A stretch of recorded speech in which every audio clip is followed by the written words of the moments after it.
এখানেই শায়িত আছেন বাংলার মজলুম জননেতা মাওলানা আব্দুল হামিদ খান ভাসানী। আসসালামু আলাইকুম। আজ মামুন আমি এসেছি টাঙ্গাইলের সন্তোষে মাওলানা ভাসানীর মাজার। এই জায়গাটা শুধু একটা মাজার বা সমাধি নয়, এটা একটা ইতিহাস। যিনি সারা জীবন সাধারণ মানুষের জন্য লড়াই করেছেন, আজ তিনি এখানে চিরনিদ্রায় শুয়ে আছেন। ব্রিটিশ বিরোধী আন্দোলন থেকে পাকিস্তানের অন্যায়ের বিরুদ্ধে যিনি ছিলেন সর্বদা সোচ্চার।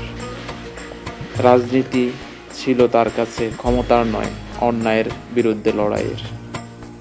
পরিবেশটাও অসম্ভব শান্ত এবং সুন্দর, মনটা অদ্ভুতভাবে হালকা হয়ে যায়। জীবনে একবার হলেও এই মহামানবের মাজার প্রাঙ্গণে এসে দোয়া করে যাবেন।